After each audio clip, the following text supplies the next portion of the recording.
Hello, ladies and gentlemen. Welcome to Odds and Ends. These are just little bits of processing.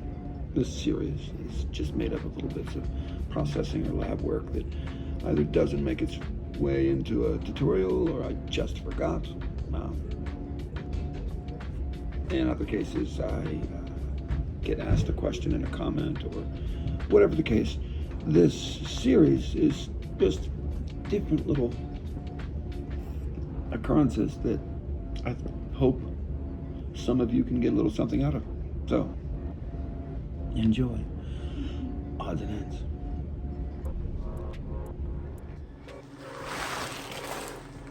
All right. So, I don't know if I mentioned or not in that little intro. I can't remember anything. This isn't a video specifically going over anything. My video aptly titled Winterization very specifically went over winterization. My closed loop extraction video will very specifically go over closed loop extraction. In that video, we extract crude, which kind of falls in line with then that we would winterize that, which you have the winterization video. And then I have a short path distillation video, which I'm trying to figure out the title. I think I'm going to call it Short Path Distillation. All right. So what you see happening there is a little reaction from the ethanol that is down here on the bottom here. That's the ethanol ethanol doesn't evaporate anywhere near as quickly as water. Now you see, these are some big chunks. Don't grab dry ice if you don't have gloves on, or if you don't know how to handle dry ice. If you don't have gloves on, just don't touch it for very long. You can do this I could do this without my glove on actually, to be honest with you, even with a thin rubber glove on, it's still insanely cold. But if you just don't hold it for very long, you don't get burned. I almost never burn myself from dry ice. I burn myself when I'll be trying to pick up or move a piece of stainless steel that has been frozen, just got snow on it by dry ice. And then I don't think about it because it's not dry ice, but I'll maybe try to pick something up or whatever, and then all of a sudden these three fingers are just hurt for the rest of the day. If you don't know what a true freezer burn is, don't try and find out it sucks. Just take my word for it. All right, so anyway, these are I went and picked up some dry ice this morning. I am doing some work today, as you can imagine. And what we're doing here right now is just getting my coil, just prepping my coil. What are we prepping it for? A run. Why? What is this? You used to keep saying coil. What the hell's a coil? Well, specifically they call it a coil because of the design of the stainless steel tubing on the inside of it. Oops. Pardon me, guys. Let me get you back in there a little bit. So, with dry ice, I'm able to get this very, very, very, very, very cold, obviously. Now, why do I want to get this very cold? Very simply put, and we will go over all this stuff and which direction these hoses go and all that in greater detail in the closed loop extraction video. But this is connected to my solvent tank, so the gas virgin solvent, clean gas, clean butane, coming up here and goes up through this coil before then going into the material column. As you can imagine, I'm taking my already very cold solvent and getting it and dropping it below -40 so that we're in supercritical temperatures. That gives me the ability to perform a very efficient extraction of my biomass while leaving behind as much lipid content as possible. This isn't a jacketed column. If I had a jacketed column, the way this collection base is jacketed, I would more than likely be parking a second chiller next to it, to this guy, or I would really just be using this for the jacketed column, and then I would have the jacketed column capped at, as cold as I can get. With coolant, I'd probably keep the jacketed column at -25 or -30. That way it certainly doesn't warm anything up past anything supercritical. If it comes through at -50 and the column is at -30, we'll be just fine at -40. I think I've asked this question in a couple videos before, but what, and hit the comment section with the first person who gets this right, and don't Google it. Sorry guys, let me type this real quick. What is negative 40 Celsius in Fahrenheit? All right.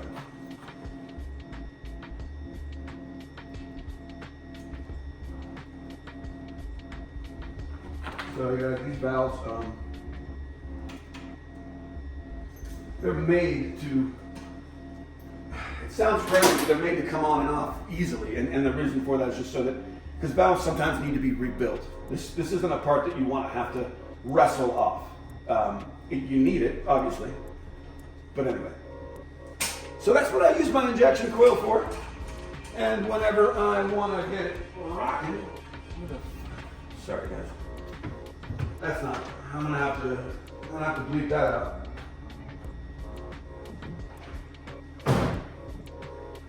Uh-oh. Somebody needs to run the Rotovap today.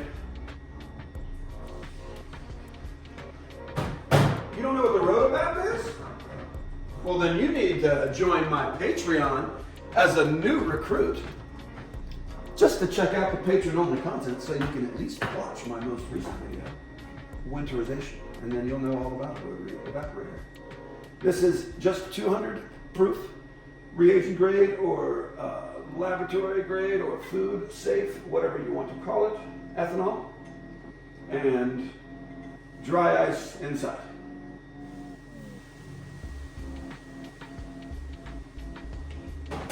That's all we're doing. We'll move this around a little bit, kind of make sure it's touching everything. As you know, as the dry ice sits, as it starts to melt, you'll find like little whole caverns and openings, and generally it'll melt away from the coil. Melt into the center. So you need to break it up to make sure that it's touching the coil as much as possible. I do not have a lid the lid that they make that fits this, and honestly, I'm thinking about just outfitting one because I'm pretty sure this is just a 10-inch basin that the coil's in, 10-inch bucket, if you will, that the coil's in. And I think I got a buddy that could. Yeah, I know somebody that works with a little bit of silicone and has a mold machine and everything. So if I could get him the CAD, the specs, then maybe you could print me one if you will. All right. So that's what we do with our injection coil. But it's not just an injection coil. I mean, if I had a bigger system, I would have one of these on each side, and this would be the injection coil, and it wouldn't have this double valve set up. And then the one on the back would be my recovery coil. And then also the other half of it is that the injection coil would be significantly small. I could get away with a 5-inch with a coil inside of it that's much smaller for injection. And then for recovery, I would like one this big, maybe even a little deeper, because you do go through a bit of dry ice and you do really need it for recovery. So before we move on, I put dry ice in my coil for injection to cool down the gas even more for when I'm running my extraction. And I put dry ice in my recovery coil for when, this line back here, for when I open this valve that this line's attached to, and that of course is after my entire extraction and butane and everything is here collected, and then we need to recover our butane back off the top of it. Open this line, now we're going to go down through the coil instead of out. I don't need to have any force behind it. The gas, it pushes enough on its own, and then this is so cold that it actually pulls. It almost creates a vacuum, it's so cold. So it kind of pulls the hot gas into the injection coil, which is so cold that it immediately condenses it into a liquid. So cold of a liquid that then when this is attached to the solvent tank, you see the solvent going back into my solvent tank at such a cold temperature that this vacuum line will actually start to snow. And by that snow, what I mean is, let me show you exactly what I mean. See what the stainless steel looks like right here? And you see what the stainless steel looks like right there. There you go. And there's the beginning of that line, that exact line that I was just telling you about. Come on, guys. Anyway, there's the beginning of it. See? Starting to snow, if you will. I don't know why I call it that. I guess. Oh, I call it that because once this has been at this temperature for about an hour or so, just about every time you walk by or bump a cord or anything like that, little snow will fall off, and it kind of looks like it's snowing from there to there. But, all right. On to the next little chore. Okie dokie. I guess I'm not 100% sure if I cut this or not, but when I mentioned I don't typically burn myself with dry ice. Freezer burn, that is. And that's just because I'm used to letting go of it, you know. What happens is when like this, as you can see, I imagine you can probably see how cold that is. Maybe you can't.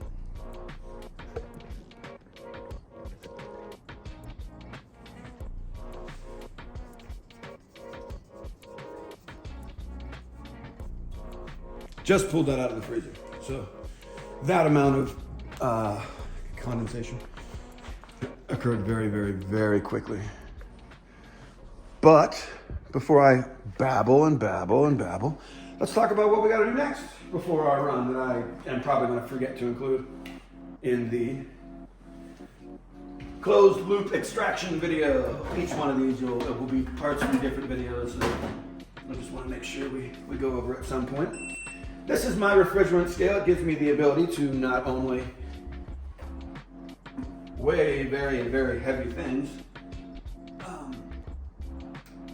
and by heavy things, I mean you're not weighing your solvent tank on this guy.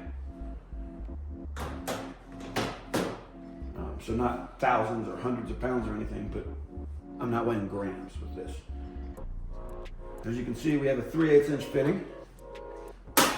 And we need a solvent tank.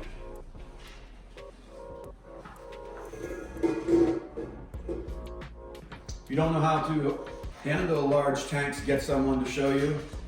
But I can just very simply tell you, it's all about the roll. You tilt it a certain amount, don't tilt it too far, or else you're gonna have the weight will be on you. The other thing is, if you're not comfortable, if you don't know how it is, and if the weight is intimidating, don't move it. Don't possibly drop these over or drop it on its side. Just get somebody to help you, or YouTube a video on how to move them around. I guess. I mean, maybe that's what I need to do a video on. So here we are. This is our untapped, has yet to be ported solvent tank, and I'm pretty sure we're still in frame. Oh, I'll double check here. Probably not. Ooh, just barely, huh? How about that? Get a little. There we go. All right, so now we're going. This piece comes apart. And it needs to, because we need to be able to thread this into our solvent tank. And this is a 1/4 inch thread, which I mentioned this is 3/8 inch thread on top of the solvent tank.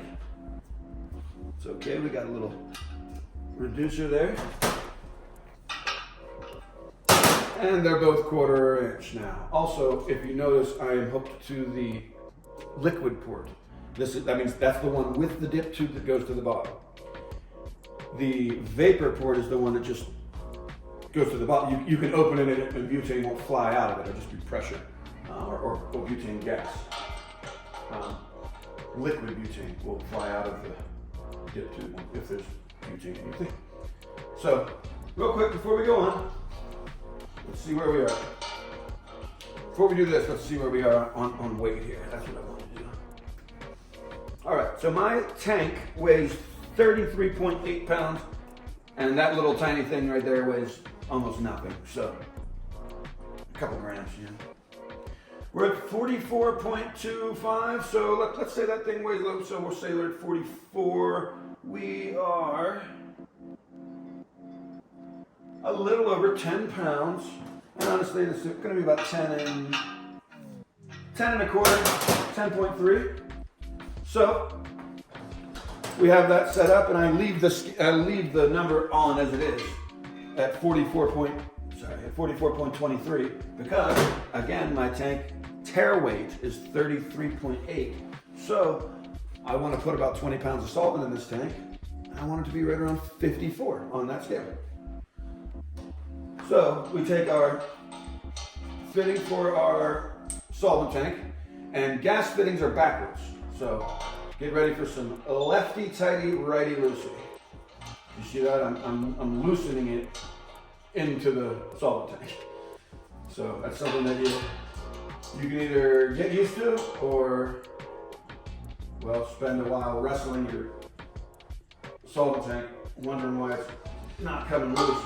You want to make sure that you don't need to use tape on those flare fittings. That's why they're shaped the way they are. But you do need to secure your fitting. It can't just be, hand tight.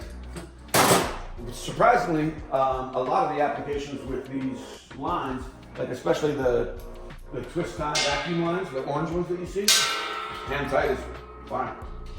Most of my vacuum lines that I use for distillation and things like that are just open tubing. I literally just put it over a barb. If you saw the winterization video, you saw sometimes I'll have a little bit of tubing that's maybe a little looser on the barb than I like. So zip tie, real quantum physics. Oh, I gotta get that too. That's something we can do today too. All right, so we're on here. First thing I like to do is open the solvent tank. Doesn't really matter which order you do it in, but I prefer this. This way when I open the valve, I can see the scale. We're at 44.5 with the weight of this cord now. Woo, listen to that. Now you may be asking, how is there that much pressure in here? Is that what's going on? The exact opposite. This is actually kind of cold. I just brought this in from outside. And I'm in Montana and it's February. What's happening here is that my solvent tank is so cold, around negative 38. What the fuck? I don't know why my freezer says that, but we're gonna have to find that out here in a minute. Anyway, around negative 38, and that makes the butane inside the solvent tank, the 10 pounds or so, kind of collapse in on itself and create a vacuum. When that's happening, obviously vacuum pools. This is at a positive pressure, not very much, but some, and then that's how we get a very, very quick fill. So we're gonna go ahead and let this guy go to 54. And when we're at 54, which we're just rounding 48 now, so when we're at 54, we'll come back in and I'll show you how we unhook and put everything away. Alrighty. 53, 5, 6, do 7, and we'll let it go a little over. Remember, what we really are looking for is 53.8, meaning that we have 20 pounds of gas in here. I'm at a little over 54, about 54 and a quarter. And that was draining and pulling so hard still that to make sure my line is empty, I just come over here and make sure we're still under, not quite under vacuum. So what I can do here is give it a little bit of an opening on the valve, on the vapor valve. And while that's open, close my gas line. And all that does is let the last little bit of gas that's in this line go into the tank. We'll see if I'm right. There you go. For those of you that have done that before, you might be used to the last little bit in the line goes away. So that's what we do right there, and that's how we get ready. Excuse me. To do a very, very, very nice and very efficient. Today I'm doing a 2-pound run. And I am going to, it requires a little bit, a light amount of remediation, but as we'll talk about in our closed loop extraction video, on patreon.com.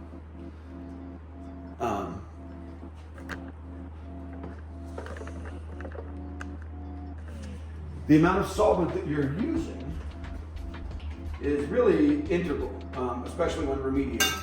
You know, a lot of people talk about how, well, CRC, it pulls terps, it leaves things behind. Sure, it'll pull a lot of things, it'll leave a lot of things behind if you're not using the right amount of solvent. So again, just some simple math. Let's say I'm doing a 2-pound extraction, and I'm going to do a 3-to-1 or 4-to-1 butane to biomass. So 2 pounds of extraction, 4-to-1. I want to use 8 pounds of butane to wash that 2 pounds of cannabis. If I was washing that 2 pounds of cannabis and running it through a remediation or through a CRC column, you want to use more butane. So, I mean, it's all over the map about how much more you should use or whatever, and some people don't even agree with this, but whatever, everybody's entitled to their own opinion. It's fine, I just know what works for me. Today, I have a 963 gram run, so not even a little under 2 pounds. And we have 20 pounds of solvent in our tank. We are going 10-to-1. So for every pound of biomass that's in here, I'm going to wash it with 10 pounds of solvent, making sure that, number one, that I get everything off there, which that will be that and more, overkill. But more importantly, everything that gets filtered in here will be filtered in here because the gas passes through at a very, very low temperature, letting the filtration media do its job. But I will then after that, or after the first 5 pounds goes through, or first 10 pounds goes through, send the other half of the gas on top of it, making sure that any of the desirables, terpene content, any cannabinoid content, anything like that that might be stuck in my filtration media is completely passed into my collection vessel, while everything that I didn't want is held right there. And that's the reason for using 20 pounds of solvent. All right, guys, I got another thing to show you. Here we go. Stick with me. Okay, guys. Let me see, where's my book bag? I gotta...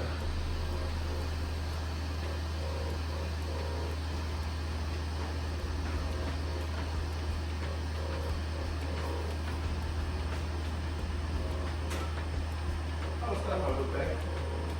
Duh. It's in the case. There we go. So, jack of all trades, master of none, right? I shouldn't continue opening this and exposing it to oxygen, but I just love the clarity on this that I got on this distillate. And yes, you're not seeing water clear distillate or anything like that. But this will make gnarly carts and incredibly gnarly edibles. Now, let me show you real quick what I made it from.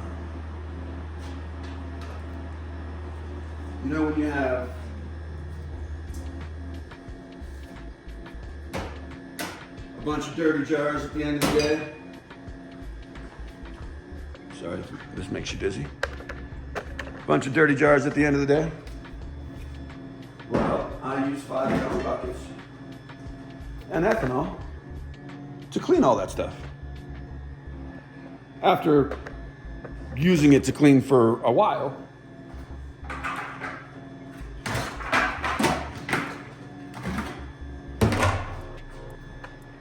the ethanol obviously takes on a large amount of what it is cleaning, of the resin that it's cleaning off of those jars. So, what I had here is a friend had this 5-gallon ethanol tub full of black ethanol, way darker than that. Like black ethanol crude. Not stuff that you would want to smoke or anything like that, but when cleaned up, it typically will at least produce a very nice edible because you're just going to metabolize it. You don't need to taste it or anything like that. This was full of just black ethanol. So I winterized it all, filtered it all, rotovapped it all, and then after rotovapping, yesterday, I did a distillation. And again, this was from cleaning material. So honestly, I was hoping for like 25 or 50 grams or maybe 2 ounces, 56. And we got 73 grams of some gnarly distillate that, let's keep it simple here. If this is 90% cannabinoids, which I bet money that it is, but let's say that it's 80. That's 800 milligrams of cannabinoid, of THC, per gram. 73 grams times 800 milligrams. Yep, that's right. 56,000.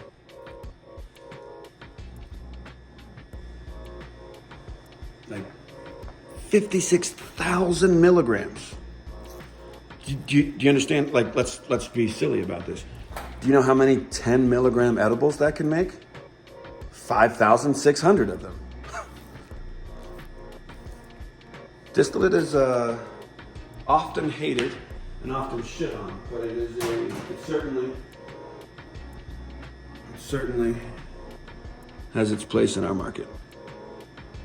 Some distillate that's been warmed up and getting ready for blending. All right. So what did I want to show you that we haven't done in a while?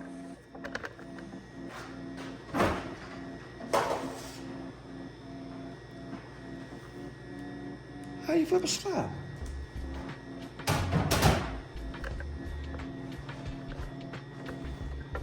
Let's do it. First things first, you want to make sure you shut your oven door and don't let the heat out. Then, remove your oil from the shelf that is very warm on, if you will.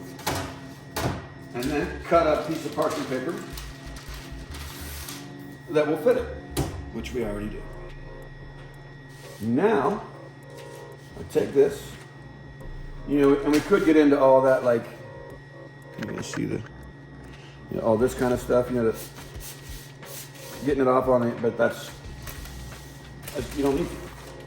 Just very simply, take it and lay it on the other one, or on the other piece of parchment.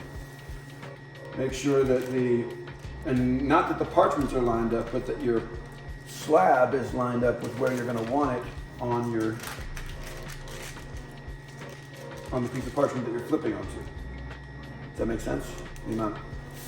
How much room you want around the sides, etc. Then once we do that, give it a nice little wipe out here. Never touching anything, of course. Everything is under parchment.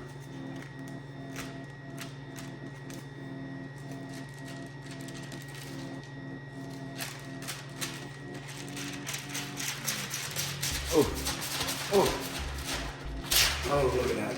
Look at that bad girl. You're taking names.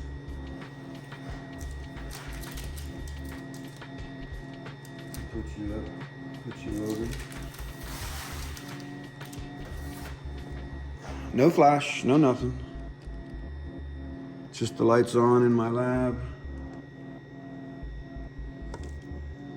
And some pretty impressive shatter. Woo! So now that guy has gotten its lip, it will go under full vacuum for another 24 hours. And then tomorrow I will pull it, weigh it, and put it into metric. And not just making shatter.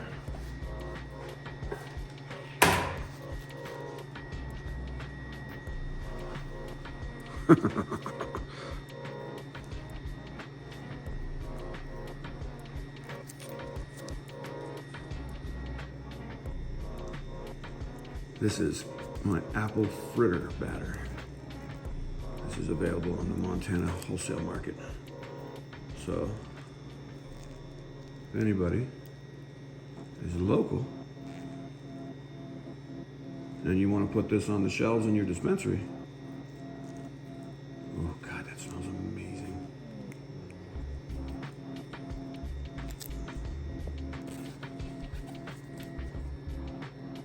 Yeesh. It's just so gnarly.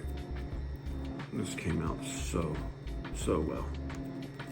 And for those of you asking and wondering, 1.2 kilograms, so 1,200 grams. All right.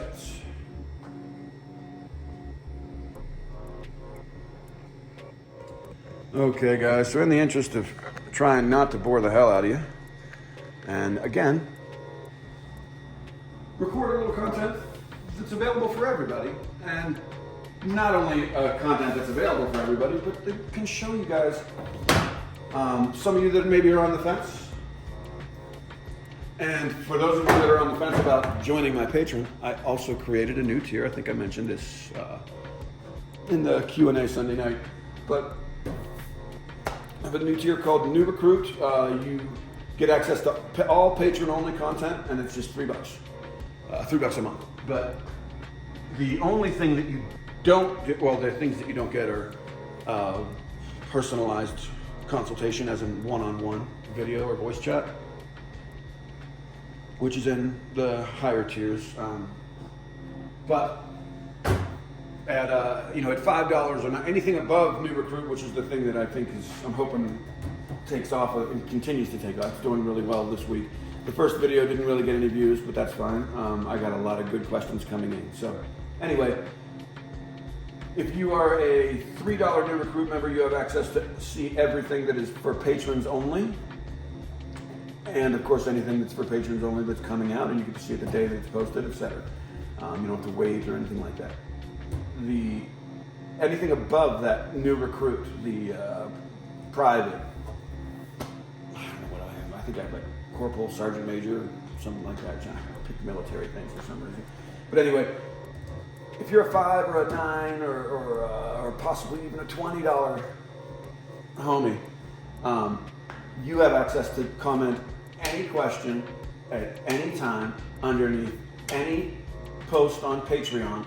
And I'd appreciate if you did it on Patreon, because it makes it, if you post it under the YouTube video, then I have to check your name, and sometimes people's names are not their YouTube account name. But anyway, I got to double check and make sure that this is getting the same amount of attention, that the attention that the questions from the other patrons are getting. So if you can comment or comment that question underneath any post on Patreon anywhere, or just direct message me any question you have, and I hit those questions live here on YouTube, or live on YouTube every Sunday night between 9 and 9:30. We go live Mountain Standard Time. I'm a father, so I do gotta wait for the kiddos to be in bed. So, having said that, hopefully there's a little something. Hopefully there's a little something for each and every one of you to get out. All right. So, as I mentioned, I finished this distillation yesterday, and that the other one's already gone, tested and out of here. Finished another one a couple days before that. I've been trying to clean my boiling flasks so that I can use them again, and we got this gnarly ring. So I got it as clean as I could get it with ethanol. And what you see in here now? Oh, we must have loosened our. So what you see in there now is acetone. Pardon me. But having said that, when I first started this, or first started trying to clean up these boiling flasks, you can see this one a little better. Inside of this, which was completely just thickwood, like black, like mud, the magnetic stir bar was just stuck in there. Nothing I could do. Now this one, from what we can hear there, it sounds like it's come loose. Yay! Let that sit right there for a second. Yep, that's all that white wand is. It's just a little magnet on the end of a stick. It's I think it's, if I remember correctly, it's what we call a lab wand. It's just a magnet, and it's just a an efficient way to, it's really cool. You can really bend in certain places and grab a thing and snake it all the way back out, Oops. And you can also drop it. That's okay, because she's got to get clean before she goes back in anything anyway. So, as you can see, we got some stubborn stains here, and this is after a night of, a night of acetone. So we have a separate little vessel here. Where's the acetone?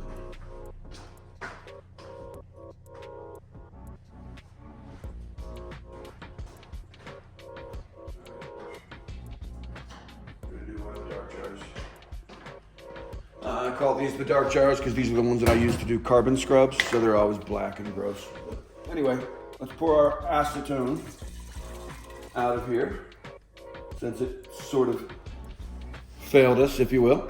And by failed us, I mean it got that stir bar loose.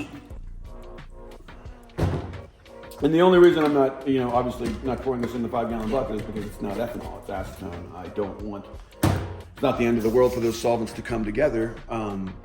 The problem is then when I'm cleaning, when I'm winterizing and then rotovapping my ethanol to get my ethanol back, I have another solvent in there that has a different boiling point, and to be perfectly honest with you, is a little more volatile than ethanol. So we keep it separate. And now what are we gonna do to get those stains out? Acetone.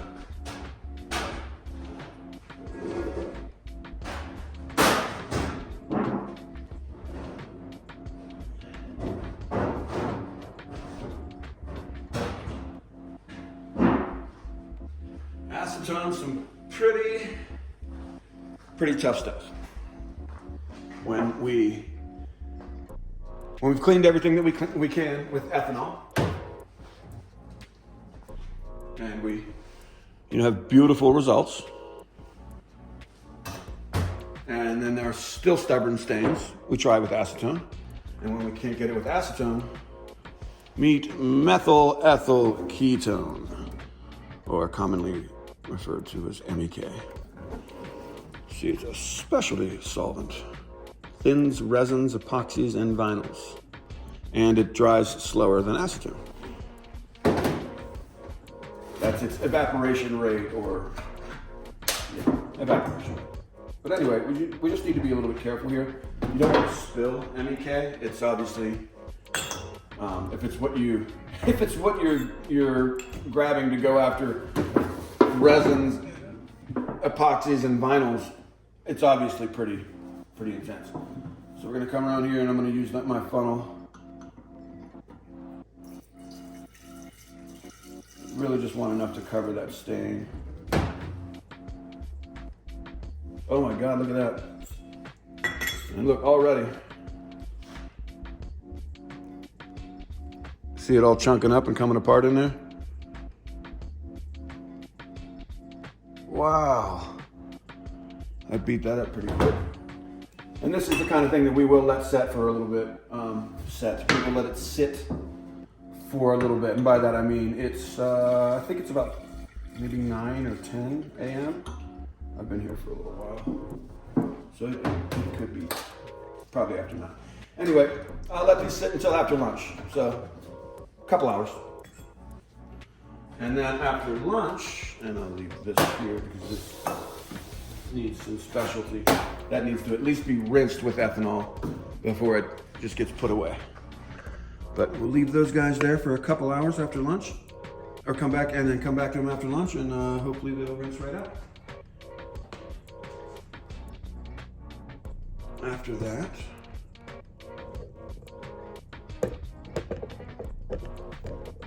as soon as I get the first one of those boiling flasks clean and ready for a distillation, I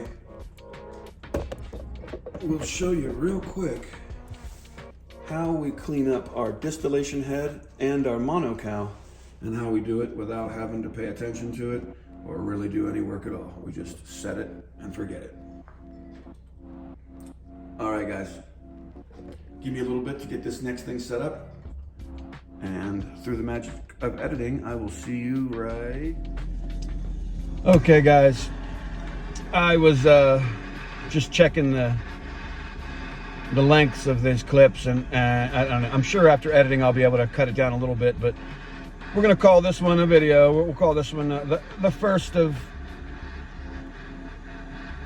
I don't know what we're gonna call this series yet. Little things, stuff I forget.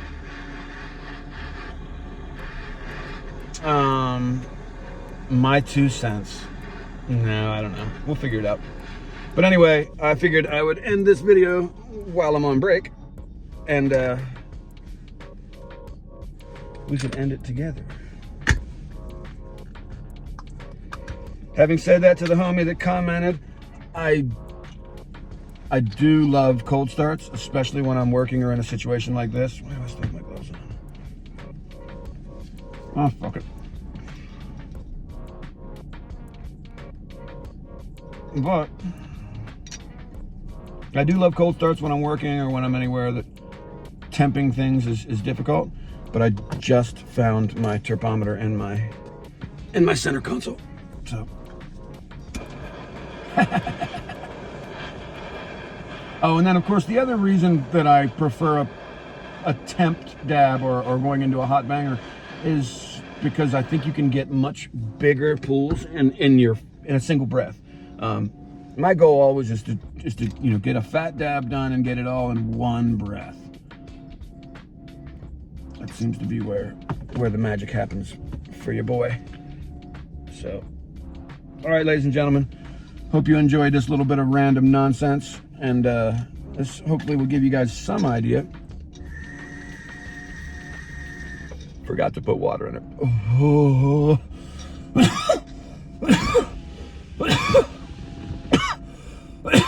Oh, who needs it? Damn, that's tasty.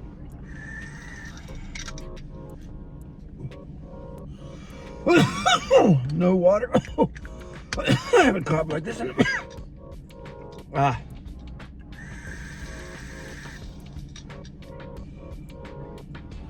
Hopefully you guys enjoyed this little jaunt,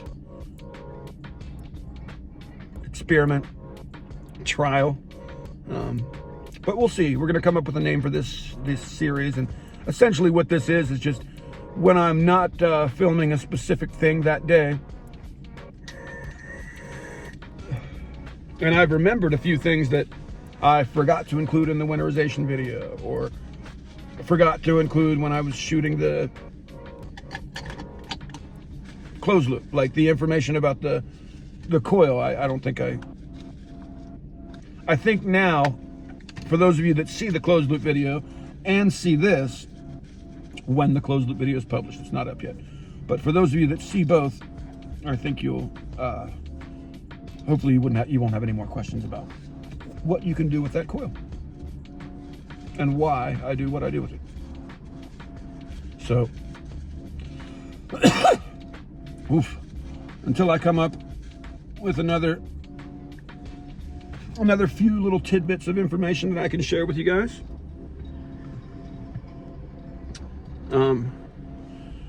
Check out Patreon if you can. Again, I do have that new recruit membership. It's only $3 a month. And then aside from that, we have our live stream every Sundays where I answer questions from patrons. And then I have another live stream coming, which is just us chilling on Friday night. So Friday night live stream, Sunday night live stream, and sometime between the Friday and Sunday, between those two live streams, the next Patreon video will be published. And hopefully I can get this together quickly so that, as I mentioned many times now, this video can be used for everybody can see this on Patreon and here on YouTube, or here on Patreon and on YouTube, wherever you're watching it. I'm not sure how that works. I think you just watch it on YouTube either way. Anyway, you know what's up. I got nothing but love for you guys. I appreciate your support. those of you that have stuck with me, it is what it is. And you know what it is. You know what it is. And those of you that are new, welcome. Let me know how I can help, what questions I can answer. And of course, as always, all questions, comments, criticism, etc. are all welcome in that comment section right down below. See you guys soon.